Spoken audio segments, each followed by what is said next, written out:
Ja, wir haben jetzt das Thema Thermik vor uns. Thermik. Was bedeutet das? Thermik ist ein statischer Auftrieb. Statisch deswegen, weil, wir können uns erinnern, als Kinder hatten wir einen Luftballon, den haben wir losgelassen und dann weg war er. Da waren wir schon die Ersten, die so nachgedacht haben, warum fliegt mein Luftballon weg? Ja? Ob man die Tränen im Gesicht hat oder nicht, das haben wir dahingestellt. Aber es regt ja auch zum Gedanken an, warum geht es hoch? Das hat damit zu tun, dass die Luft leichter ist in dem Volumen, wo es eingepackt ist, nämlich dieses Gas, was da drin ist, gegenüber der umgebenden Luft. Ja? Und die ist schwerer. Und dann hat es den Ausgleichsdrang und da oben nimmt der Druck ab, also geht es zu dem leichteren hin. Also, das ist ja statisch auch. Das machen wir uns zunutze als Modellsegelflieger, als Segelflieger, als Vögel, ja, vielleicht im nächsten Leben als Vogel, und da in der Thermik Aufwind zu finden und wegzufliegen. Die Luft erwärmt sich und wird dadurch, weil sie sich erwärmt, leichter, spezifisch leichter und bildet einen statischen Auftrieb. Um das zu erklären, will ich euch folgende Wege vorschlagen. Wir reden zuerst über das, was wir am Hang erleben, Aufwinde, die wir durch Strömung am Hang haben. Dann kommt die Betrachtung bei Thermik und was das mit der Sonneneinstrahlung zu tun hat. Und fangen wir einfach mal an. Also, Hang. Wir kennen den Hang. Nehmen wir mal an, hier geht es hoch. Und hier oben steht eine berühmte Burg. Ein Bommel oben drauf. Ne? Kennt man da in Süddeutschland so? Ne? Kennt man doch. Ne? So. Und da haben wir einen Hang. Hier unten ist das Dorf. Mit Kirchturm drauf. Hier stehen so ein paar Apfelbäume, Plantagen. So. So schön. Und hier schön die Serpentinen gefahren. Jetzt liegt Strömung an. Und nicht nur Strömung, sondern es liegt, hier, gehen wir mal rum, hier haben wir es Zahnbürste, so, es liegt hier so rum. Und dann haben wir hier hinten unseren Westhang, hier so rumliegen. Hier ist alles Wald und hier können wir so in diesem Bereich fliegen. So, hier ist die Straße. Wenn wir hier starten, in dem Bereich, und wir haben einen Westhang, wo ich mir den so, und schmeißen hier raus, und wir haben jetzt den Aufwind auf diesen Hang drauf, auf diese Aufwinde drauf. Dann ist es so, dass wir im Profil des Hanges, wo es hier hoch geht, die Luft auch natürlich nach oben hin abgelenkt wird. Die wird einfach abgelenkt. Das hat also nicht unbedingt was mit Thermik zu tun, sondern mit der Strömungsgeschwindigkeit. Und dann können wir mit unserem Flugzeug uns da drin aufhalten und wir werden immer hochgetrieben, und das ist eigentlich unser Aufwind, in dem wir dann fliegen können. Und dann fliegen wir schön die Achten entlang und kommen hoch und können dann quasi den Hang schön ausnutzen. Also immer hier in diesem Aufwind fliegen. Thermische Aufwinde funktionieren anders. Thermische Aufwinde haben nicht so gute, direkt sichtbare Möglichkeit, sie zu entdecken. Aber wenn man aufmerksam ist und man hört, man riecht, man sieht, dann kriegt man ein Gefühl dafür. Und das will ich euch näher bringen. Wir haben auch wieder einen Hang. Und der ist von der Sonne beschienen. Ja, die Sonne scheint schön hier runter.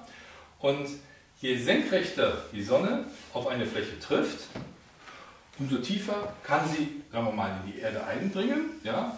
Und die langwellige Strahlung, die wir hier haben, die kurzwellige Strahlung, die wir hier haben, in langwellige Wärmestrahlung entstehen lassen. Also die Sonne trifft hier auf, kommt auf Materie, erhitzt die Materie durch die Kurzwellenstrahlung und langwellige Strahlung, und dann ist das warm. Das ist wie eine Fußbodenheizung. Ja, was passiert dann? Wir haben Luft, die da drüber ist. Naturgemäß brauchen wir die Luft zum Atmen, zum Fliegen und zum Thermikfliegen. Und dann haben wir hier eine Luft, die wird dann wärmer. Die ist dann hier so, die wird immer wärmer, dem Bereich. Vielleicht haben wir hier noch ein bisschen Wind. Die reibt das hier hoch. Und dann hebt die dann, hier geht der Hang weiter. Und dann hebt die dann auf einmal so, hier so ein bisschen Busch. Ja, so ein Hindernis, Büschlein. Und dann hat sie gesagt, oh jetzt gehen wir los. Ne? Und dann entsteht hier zum Beispiel ein Thermikbad. Und wenn wir hier oben stehen und schmeißen das Ding da rein und schon geht es aufwärts. Also wir haben die Möglichkeit einfach mal zu erkennen, wir brauchen die Energie der Sonne, der Boden muss warm sein oder sich erwärmen können. Das sind auch geologische Gesichtspunkte darunter zu erkennen, wie zum Beispiel die Beschaffenheit des Bodens.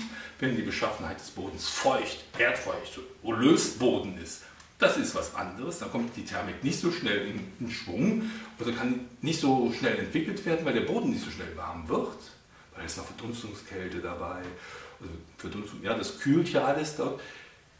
Das speichert aber die Wärme anders. Das können wir später in der Abendthermik nutzen. Aber erstmal wissen, Sandböden sind toll dafür geeignet. Hier Lüsse war nicht umsonst mal hier bei Berlin, hier in der Streulandbüchse in Deutschland, die letzten oder vorletzten Weltmeisterschaften im Segelflug.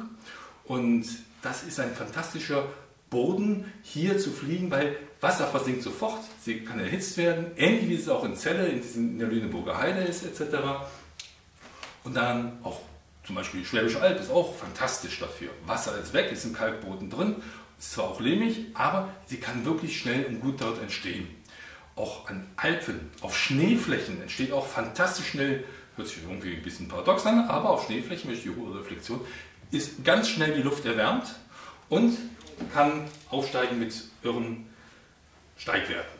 So, das haben wir jetzt erstmal soweit im Sinn. Dafür gibt es auch schon ein Thermikreferat, was ihr unter Segelflug findet, wo man genau darauf eingeht, wo die Thermik ist und wie die Ablösepunkte sind etc.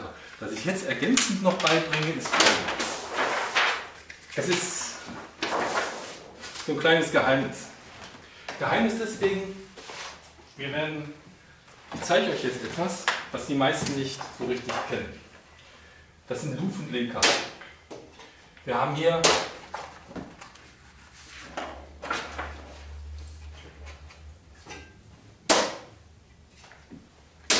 diese Punkte.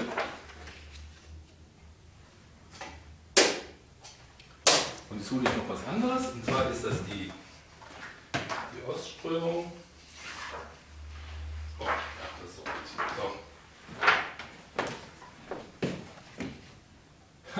Das könnt ihr aus der Entfernung nicht sehen, sollt ihr auch nicht so sehen, wir bereiten das nochmal auf. Das sind Originalkarten.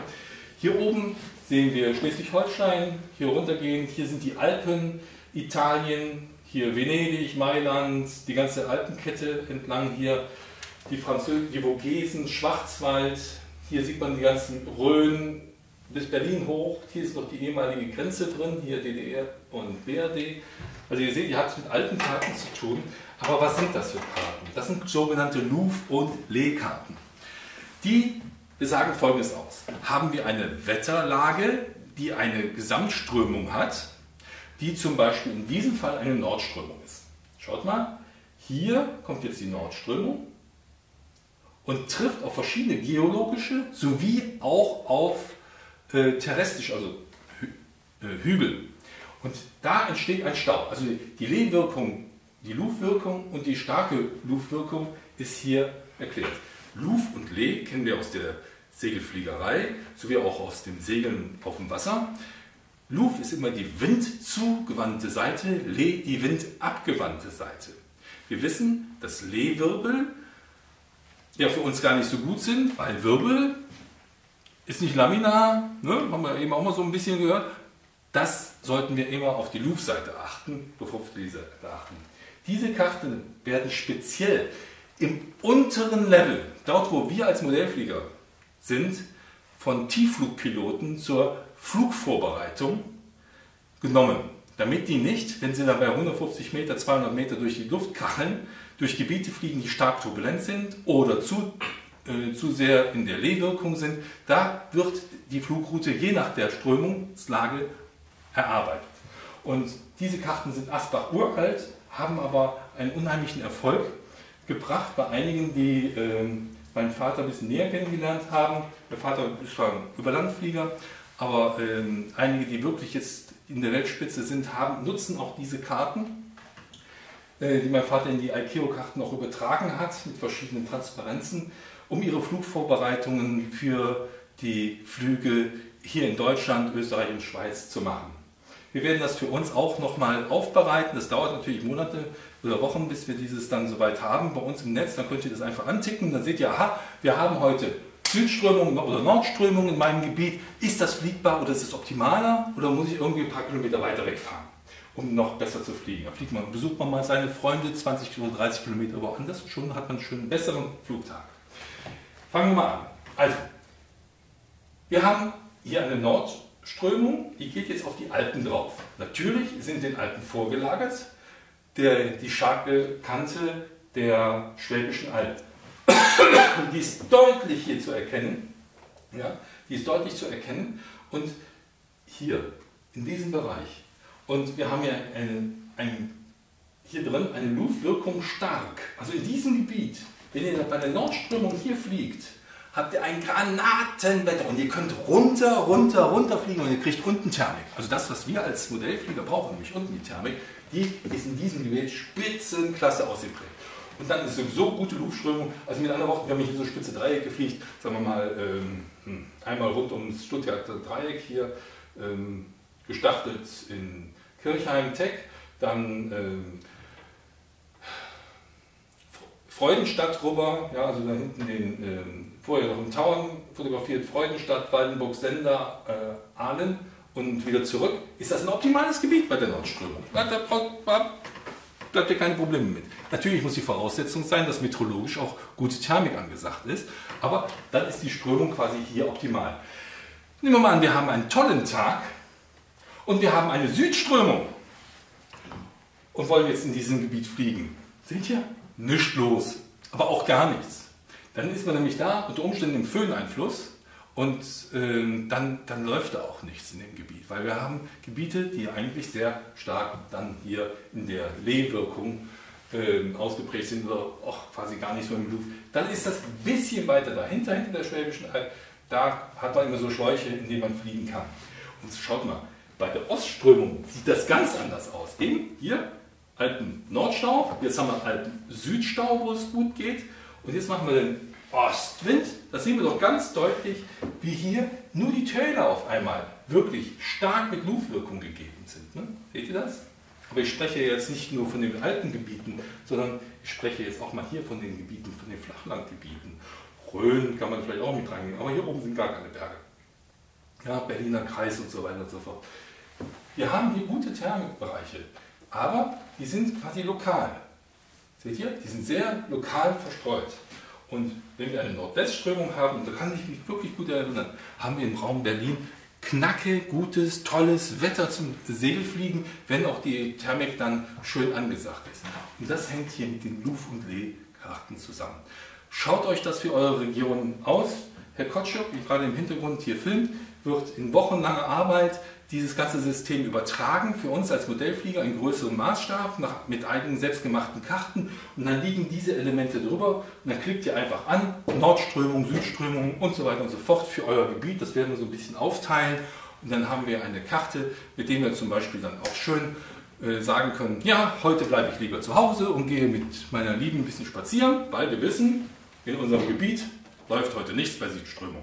Und da bleibe ich nochmal schön zu Hause oder kann im Garten grillen und weiß, dass ich keinen schönen Flugtag habe, wenn ich draußen bin. Andererseits, wenn Nordströmung ist, so, sagen, Mensch, Liebchen, heute ist es schön, wir haben Nord-Nordwestströmung und ich befinde mich in einem Gebiet, da kann ich gut fliegen, dann ist das auch ein bisschen ersichtlich, dass man da seine Zeit im Leben auch effektiver einsetzen kann.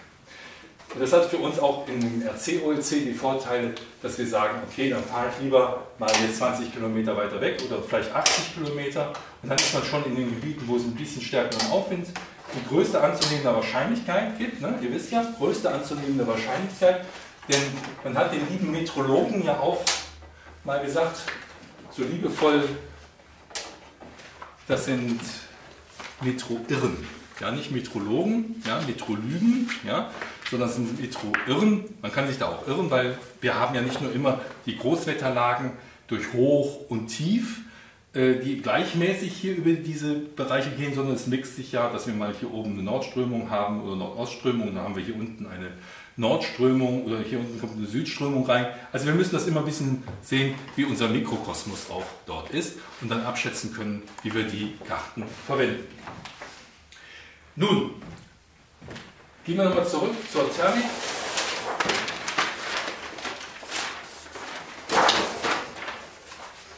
In der Ebene. Wir schauen jetzt mal von oben auf. Wir haben hier eine Waldkante. Also das hier alles ist hier Wald. Wir fliegen hier. Hier haben wir unseren Flugplatz. So. Die Windfahne geht in diese Richtung. Wunderbar. Leichte Strömung. Und wir landen und starten hier. Ne? So. Mit Seitenwind starten wir raus. Okay. Wir haben hier so ein paar Baumreihen, wir haben hier eine Pappelreihe, das ist ja schön eingekleidet und das hier vorne ist ein großes Feld. Ein riesengroßes Feld und wir haben Fliegerkameraden, die immer ihre Platzrunden da fliegen. Aber wir als Segelflieger haben natürlich den Gedanken, wir wollen oben bleiben. Und oben bleiben bedeutet ja auch wissen, was ist. Wenn wir die Strömung von da haben, sagen wir mal mit so 2 Beaufort. Und wir merken so ein bisschen, da ist so 2 bis 3, eventuell in Böen noch ein bisschen mehr drin. Aha, da sind Böen drin. Aber das Wetter ist ja atypisch. Wenn wir normale Strömungen haben, Luftströmungen, Großwetterlagen, müsste die Strömung ja gleichmäßig sein. Das ist die aber bei Thermik nicht. Bei Thermik, es gibt einen Trugschluss. Da muss ich gleich Schluss machen. Es gibt rechts und links rumdrehende Thermik. Egal auf welcher Kugel wir sind, auf welcher Halbkugel wir sind. Es ist rechts und links rumdrehend. Und ich habe Aufnahmen gemacht und habe hochgefilmt, wie sich die Wolken oben neu formiert haben, wie die sich gerade kondensiert haben. Die haben teilweise rechts und bei den anderen haben sie links rumgedreht. Also das ist irgendwie wahrscheinlich der Flügelschlag, der den Impuls gibt. So dreht dann das. Und wie das mit der Corioliskraft immer so gesagt ist, ich weiß es nicht, ich kann es nicht nachvollziehen. Also auf jeden Fall ist es so, dass wir Thermik haben, die aufsteigt. Wenn das jetzt unser Boden ist, hier ist unser Wald, so Gebiet, so, hier. Und hier hinten haben wir die Pappelreihe stehen, also hier oben. Und hier starten wir in den Bereich. Dann müssen wir gucken, wenn die Sonneneinstrahlung kommt, der Wind treibt die Luftblase, die hier entsteht, ja, hier diese Warmluftblase, immer weiter dahin und heizt sie weiter auf. Die wandert auch dahin. Die wandert immer weiter dahin, bis sie dorthin kommt, an die Kante und dann anfängt abzulösen. Und dann können wir hier einfach, man nennt dieses hier dann auch ganz frech, diese Kante, das ist die thermische Ablösekante. Also wirklich, ihr könnt dahin fliegen, Start, rum und fliegt da hinten entlang und guckt mal, was so passiert. Da findet ihr irgendwie Duselthermik. Ja, also ihr fallt irgendwie in ein Bad rein, wenn die Parameter stimmen, sich quasi dieses Paket, was sich vielleicht hier befindet gerade, sich dann da ablöst und hochgeht. Es gibt auch Tage, da gibt es keinen Wind. Also wenn kein Wind ist und die Thermik entsteht hier, das ist so verwirrend, da kann man hier rankommen und fliegt hier, geht das Vario los, man fliegt hier in den Gebiet und man ist fest überzeugt, da geht's los. Irrtum. Es kann auch hier losgehen, es kann auch da losgehen, es kann auch hier losgehen, es kann auch da losgehen. Diese riesen Blase, man weiß nicht, die schwebst du auf einmal oben drauf, hier in 100, 150 Meter Höhe, schwebst du oben drauf, wie auf einem Blubber, und dann geht hier irgendwie was hoch, aber will nicht so richtig, dann versucht man dann wie wild zu kreisen und ist völlig frustriert, dass man den Bart nicht packt. Das ist ein Zeichen, dass das Ding noch nicht reif ist, das ist noch nicht los, das geht noch nicht los. Und da muss man irgendwie hier rumfliegen, irgendwie und gucken. Man kreist quasi auf den Teppich und hat keine Sorge, der Teppich wächst an. Der wird immer größer, immer größer. Ihr sinkt dadurch geringer. Ihr seht, aha, ich halte mich auf in einem Gebiet geringeren Sinkens. Das seht ihr bei einem Flug beim RCOLC, das ist eingereicht worden. Da seht ihr das, wie in niedriger Höhe, in 30 bis 50 Meter Höhe, ungefähr 7 Minuten immer große Wege fliege. Ich bin da kilometerlang geflogen und bin nicht runtergekommen, weil ich auf so einem Paket war. Und auf einmal löst dieses Paket nicht da los, sondern hier los, obwohl hier kein Auslösepunkt ist. Das passiert bei absoluter Windstille, kann das passieren, nur bei leichtem Wind. Ihr könnt auch noch andere Anzeichen erkennen, die euch zeigen, dass Wind in diesem Moment, also dass Aufwind ist, nämlich durch Wind. Wenn Thermik hochgeht, kommt auch Luft runter. Hört sich verrückt an, ne? Es ist so, das tauscht sich aus. Das ist diese Windzunahme, von der ich eben gesprochen habe. Der Wind nimmt zu. Wenn wir zum Beispiel den Wind von hier kommen haben mit einer Windstärke und wir haben ein rechtsdrehendes System als Wind hier, als Thermikschlauch und wir stehen hier, kriegen wir auf einmal immer so von hier leicht den Wind so gestreichelt von der Seite. Wir sind es gewöhnt, wir stehen jetzt hier so quasi in die Richtung, wo die Thermik ist und wir kriegen den Wind so gestreichelt. Auf einmal kommt der Wind von vorne. Ja, also er kommt auf einmal von hier. Das heißt, Mensch, da ist ein Bart von rechts nach links an mir vorbeigelatscht, der so rumdreht. Nämlich der Wind, der hier ist, der verdrängt quasi das System und da muss der Bart irgendwo auch da sein. Lasst euch jetzt nicht tüten. Es kann ja auch andersrum laufen. Ja? Der Bart kann ja auch so rumdrehen. Dann kriegt ihr den Wind auf einmal von der Seite. Das heißt auch nicht unbedingt, dass der dann hier ist, der Bart, sondern er kann auch da sein. Ich will euch nur sagen, die Wechselnden der Winde bei Thermik können 50, 80, 180 Grad teilweise sein. Und ihr wisst aber auf jeden Fall, da ist Thermik. Wenn ihr jetzt über den, wie kann ich sie denn sehen, die Thermik? In dem Videoreferat habe ich es genau gezeigt, wo man das sieht. Nämlich da im Auge des Sturms ist es immer windstill. Und dasselbe Spiel haben wir hier auch. Wenn wir jetzt zum Beispiel am Hang stehen, ach, das haben wir auch erlebt. Wir stehen am Hang, an der Teck oder Röhren, wo wir sind, oder wir sind ganz allein am Hang. Oh, ideal Hang. Wir stehen jetzt hier und mit unserem Flieger in der Hand und wollen den rausschmeißen. Alle fliegen wie wild an diesem Hang entlang, fliegen schön achten hoch und kommen dann runter und landen. Kein Hangwind mehr da. Ja? Und stehen dann da und rauchen eine Zigarette und es ist kein Hangwind da, schmeißen nicht raus. Was mir dann damals so der Gedanke kam, so ähnlich wie der Luftballon, wo geht der Luftballon nach oben, ja? So als kleines Kind. Ich habe meinen Flieger rausgeschmissen, ach, leck mich doch mal, ich fliege jetzt einfach los und dann lande ich halt unten im Tal. Mir war das egal, ich wollte unten landen und einfach den Spaß haben, also eine Außenlandung unten im Tal zu üben. Ich stand oben auf dem Hang, auf dem Bürstle und wollte jetzt quasi unten da Straße Auen Richtung Dettingen, da unten da landen, auf dem Feld. War noch zu der Zeit, wo es erlaubt war, vor anderen Tag zu. So. Schmeiß die Kiste raus, es war kein Wind. Aber es ging stetig nach oben. Ich brauchte nur zu kreisen und es ging nach oben. Oh ja, klar. Und alle anderen schmeißen auch raus. Obwohl kein Wind war. Und dann war ein Wind da und keiner kam mehr hoch. Ja, was ist denn nun? Es ist genau Folgendes passiert. Die Blase, die hier hochgegangen ist, also so, Vorgang kann nur so sein. Hier ist eine Thermikblase hochgegangen. Man stand quasi hier in der Thermikblase drin. Und diese Thermikblase hier, da ist es windstill. Die ist absolut windstill. Wenn die hochgeht, sie ist warm und windstill. Und dann, wenn die sich dann austauschen, die ist hier oben, so jetzt die Blase. Und dein Flieger ist jetzt hier drin und fliegt. Und jetzt kommen die Winde, die da den Austausch bringen, runter. Dann haben wir nicht nur Fallwinde, aber wir haben auch Wind, der hier drauf steht. Es kann kein Steigen mehr produziert werden, direkt wenn die Thermik abgezogen ist. Und das ist das Geheimnis, dass wenn dann nach der Thermik rausgeschmissen worden ist und es Wind, dass nicht wirklich nur direkt in Hangnähe, in 3 Meter Entfernung vom Hang, schafft man noch diese aufstrebenden Luftmassen zu fangen, aber nicht mehr so weitflächig, nicht mehr so 20, 30 Meter vorm Hang.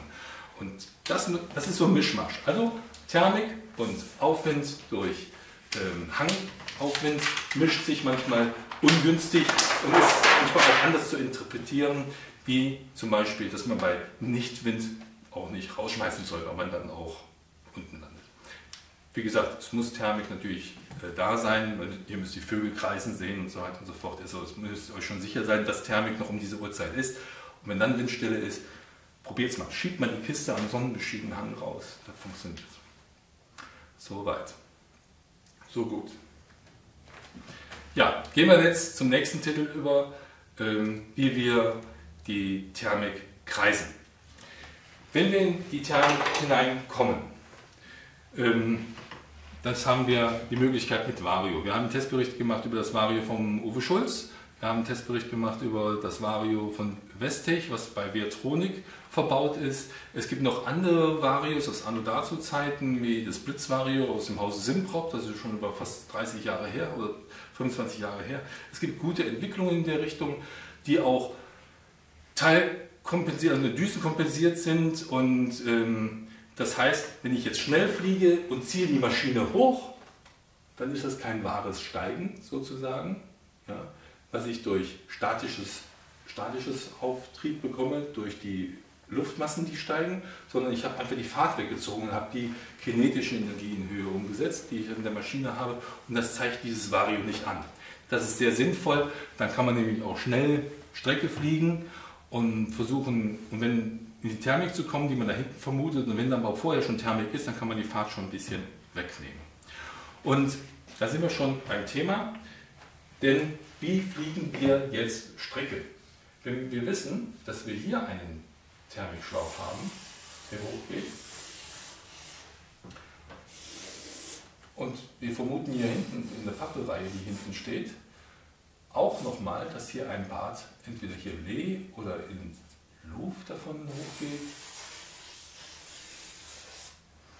dann haben wir hier die Luftmassen, die hier runterkommen. Das haben wir ja eben gehört. Ne? Die kommen hier runter zum Ausgleich. So.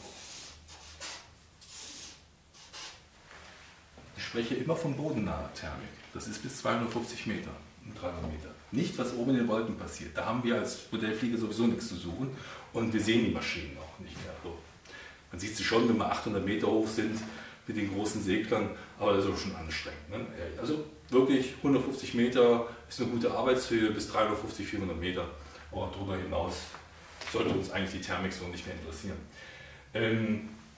Auch aus flugsicherungstechnischen Gründen. Wenn wir jetzt hier entlang fliegen, haben wir hier den Aufwind, indem wir hochkommen und dann losfliegen, um den zu erreichen. Stimmt's? Wenn wir aber jetzt einfach mit der gleichen Fahrt machen, die wir hier oben haben, also mit Mindestsinken, also mit dem besten Sinken, wie die Segelflieger so sagen, also die Fahrt, die wir brauchen, um so wenig Verlust an Höhe zu machen, fliegen wir ja langsamer. Was heißt das denn, wenn wir hier langsamer fliegen, dort wo die Luftmassen sind? Das heißt im Grunde genommen, wir behalten uns mit also mit unserer langsamen Fahrt in diesen Fallgebieten mehr auf und haben dadurch ein erhöhtes Risiko des Absaufens, weil wir uns viel zu lange in diesem Laufgebiet befinden, was hier ist. Hier wird es wieder ein bisschen smoother, hier gibt es kaum Fallgebiete. Das heißt also, wir würden, wenn wir langsam fliegen, so und hier nochmal sinken, da ankommen. Dann können wir hier hoch. So, jetzt kommt das Thema Sollfahrt. Und jetzt strapazieren wir dieses Ding nochmal, was wir hier haben. Hier. Wir wissen, der Auftriebsbeiwert sowie auch der Widerstandsbeiwert steigen und sind aber untereinander abhängig zum Anstellwinkel. Der Anstellwinkel, wir erinnern uns, das ist ein negativer Anstellwinkel, das ist ein positiver Anstellwinkel. Wenn wir hier mit 3 Grad, wenn wir hier zum Beispiel mit 0 die Tangente auf die Polare anlegen, hier zum Beispiel, so, dann kriegen wir unser bestes Gleiten raus. Ein bisschen darüber, in den erhöhten Anstellwinkel, haben wir das beste Sinken. Wir müssen aber hier raus, und wir hatten hier zum Beispiel Schluss 2 Meter Steigen pro Sekunde. Ja? Steigen pro Sekunde, also Meter pro Sekunde. Und hier haben wir auch zu erwarten plus 2 Meter pro Sekunde. Das heißt, jetzt müssen wir irgendwie abwägen, fliege ich jetzt mit besten Gleiten raus, bin ich zwar da und dann da und bin aber hier mit der Durchschnittsgeschwindigkeit geflogen, mit unseren Seglern hier mit 56 Stundenkilometer und hier mit 47 Stundenkilometer. Also ich bin sogar auch noch schneller da hinten und noch km/h. Und durch das langsamere Fliegen in diesen Aufwindgebieten komme ich tiefer an und bin auch später bei dem Bad. Jetzt können wir sogar noch eine Schippe drauflegen. Jetzt können wir so sagen, Mensch, jetzt haben wir hier plus 2 Meter gehabt. Das heißt, ich fliege jetzt hier nicht mit besten Gleiten los, sondern ich fliege nach McGrady. McGrady hat so einen Ring gemacht. Was ist das nächste, also das ist polarenabhängig, ja? Was ist das nächste zu erwartende Steigen für mich? Und dann fliegt man hier nicht mit 56 Stundenkilometern los, sondern mit einer erhöhten, mit einer größeren Neigung im Anstellwinkel und fliegt schneller los und kommt dann hier an. Und wer diese Taktik für sich beherrscht, auf einmal, hier zum Beispiel auf einmal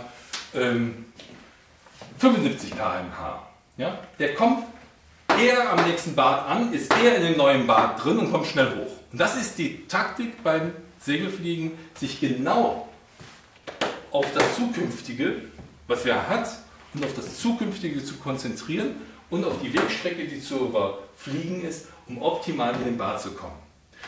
Man muss zum Beispiel jetzt da wieder Höhe tanken und den nächsten Weg fliegen.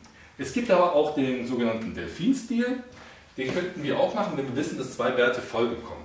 Nehmen wir mal an, im RCOLC, also wir sind jetzt erstmal eine Runde geflogen in diesem Gebiet, hier so irgendwie so entlang und haben festgestellt, hier ist unser Startpunkt. Ja, hier ist unser Startpunkt. Wir haben festgestellt, hier am Bällchen, das wir hier hinten haben, steht ein Bad. Der steht konstant und kommt alle 5 Minuten bis 10 Minuten. Haben wir vorher gekurbelt. Kennen wir schon, weil wir schon öfters geflogen sind. Dann haben wir hier hinten irgendwie eine Senke und da geht auch was los, immer. Irgendwie terrestische Punkte suchen, die einen erhöhten Anschein haben eines Auslösepunktes. Dann schaut ihr in die Gegend, flimmert die Luft. Ja? Sie flimmert. Und wenn ihr dann seht, dass hier die Wälder sich nicht bewegen, also kein Blatt sich bewegt, dann habt ihr hier das Zentrum stehen. Dann habt ihr auch hier das Zentrum stehen. Macht Folgendes, einfach ein taktischer Tipp. Ihr seht schon, dass da hinten der Bad ist. Fliegt schnell dahin, aus einer größeren Höhe, sagen wir mal so 400 Meter, fliegt dorthin, ungefähr auf 300 Meter, 350 Meter und ihr seht dort, ob da ein Bad ist. Gesetzt der Fall, da ist ein Bad und da ist Windstille. Kehrt um, kommt zurück, fliegt durch euren Kreis durch. Achtung, Maximalgeschwindigkeit der Spannweite in Abhängigkeit genau betrachten. Ich glaube, in meinem 7 Meter Flieger darf ich nur noch 114 Stundenkilometer hier oben drin fliegen. Fliegt wirklich dann mit mittlerer Geschwindigkeit durch, so mit 100. Gleitet auf die sichere, wirklich zu entdeckende Thermik drauf. Geht hoch, ähnlich hier, erhöhte Fahrt, sodass ihr schnell dort seid. Nicht Vollgas fliegen. Wenn ihr Vollgas fliegt, seid ihr hier unten. Ja? Also das nicht. Also wenn ihr da 2 Klamotten fliegt, fliegt nur leicht über dem besten Gleiten sozusagen. Ihr könnt das erreichen, indem ihr die Klappen ein bisschen wölbt. Der hat den Widerstand. Hier zum Beispiel, diese Maschine ist ein unglaublicher Dampfhammer. Wenn ihr die ganz leicht nur anwölbt, habt ihr ein wirklich sehr widerstandsarmes Profil. Das ist sehr dünn, ja? Und das haut ab, das Gerät. Und das macht die Maschine auch. Hat ein dickeres Profil, ja? Und wenn ihr die haut ihr auch ab, klar. Aber ich habe festgestellt, die Tendenzen bei den großen Maschinen gehen jetzt auch auf eine geringe Prozentzahl runter von den Tragflächenprofilen und sie werden dadurch kritischer, das müssen wir wissen. Sie werden kritischer, anfälliger für den Abriss, aber ich fliege wirklich die dicken Profile viel, viel lieber, weil ich sie in ruppeliger Thermik, die sie auch manchmal in Bodennähe ist, völlig gleichmäßig und gut austarieren kann, was ich bei diesen Profilen, die kritischer sind, die Thermik nicht so spitz nehmen kann. Ja? Ich kann sie nicht so ich kann nicht so eng kreisen, ich kann nicht so gut steigen. Ja? Da habe ich lieber einen Flieger, der gut steigt und mittelmäßig gleitet für diese Strecken von 200 Kilometer, als einer, der wirklich wie ein Dampfhammer gleitet, aber beim Steigen ich Kompromisse machen muss. Aber das muss jeder für sich selbst wissen, was so sein Schuh gerne hätte. Und da gibt es ja genug auf dem Markt und man kann sich ja auch hier beim Modell Pilot EU auch dazu erkundigen, was zurzeit da angesagt ist. Also wie gesagt, wenn ihr Thermik dort seht, es bewegt sich nicht, fliegt da nicht nochmal hin, testet hier auf der Strecke den Thermik. Vielleicht ist sie hier, vielleicht ist sie da, vielleicht ist sie da.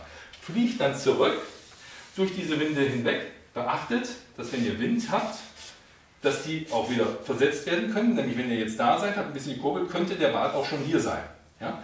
Dann fliegt ihr den ab, sucht die Thermik hier, könnt auch dann den Bart einfach so mitnehmen, indem ihr jetzt hier einfach so langsam macht, vielleicht einen Kreis nur zieht, hier oben am Ende des Barts ganz leicht Fahrt wieder aufnimmt, ihr merkt das, und wieder hier in diese beste Geschwindigkeit reinkommt, in die Zollfahrt für den nächsten erwarteten Bart und fliegt diese Strecke einfach mutig ab, denn ihr habt hier doch Thermik gefunden. Und da wird auch noch Thermik sein, ja, innerhalb der nächsten 5 Minuten oder 4 Minuten. Und dann geht ihr da rein, macht den ersten, zweiten, dritten, vierten, fünften Kreis, damit ihr eine Überhöhe habt. Also meine Erfahrung war, ihr braucht plus 100 bis 150 Meter von dem Punkt hier hinten bis hier hinten hin, wenn ihr auf dieser Strecke kein erhöhtes Saufen habt. Also ihr verbratet euch immer diese Höhe mindestens auf dieser Strecke und besser ist es, 170 Meter zu haben, dann habt ihr noch Sicherheit drin und dann gleitet ihr auf diesen Punkt zu. Und hier schmeißt ihr nochmal schnell die Höhenansage an und dann habt ihr ja eure Höhenansage hier an diesem Punkt, habt ihr noch im Kopf, sagen wir mal 150, 200 Meter. Und dann sagt der hier 210, 220 Meter bei einer Geschwindigkeit von 120 oder das ist schon viel zu viel, sagen wir mal hier bei 80, 90 Stundenkilometer. Dann kannst du ganz leicht noch die Fahrt wegnehmen, dann nimmst du so 5, 6, 7 Meter Höhe noch mit und kommst gezielt hier durch den Kreis durch. Und wenn du da durch bist, gratuliere zu der hohen Punktzahl. Das ist so das Geheimnis, was wir quasi hier in dem RC-OLC haben, dass wir wirklich ohne Überfahrt hier drüber fliegen, Thermik suchen, idealerweise immer am Wendepunkt, ne? Also der sogenannte Wendepunkt-Bart, das ist immer der Hammerbart sozusagen, der muss da stehen, aber es kann ja auch sein, dass der dann hier ist. Ne? Ihr könnt auch den Schenkel so fliegen, aha, ich habe Bart hier, da ist mein Wendepunkt und da ist mein Wendepunkt, also fliege ich zuerst dahin, gehe rum und komme dann dahin, mache meine ganze Höhe, steige quasi in den Bart hoch und fliege dann mit Überhöhe so diesen Wendepunkt noch an und komme zurück hier in meinen Kreis hinein. Das ist so zum RC-OLC-Fliegen im Hinblick der richtigen Sollfahrtfliegerei gedacht. Ich werde noch so eine Scheibe reinsetzen, so eine McCready-Scheibe mit einer Polare im internen Bereich, damit ihr seht, was damit genau gemeint ist. Die Tüftler können dann so ein bisschen mal sich näher rein gucken. Aber wie gesagt, ich will das einfach auch im Modellbausektor lassen und Modellflugsektor lassen und nicht da in die Segelflugbereiche hineinzugehen.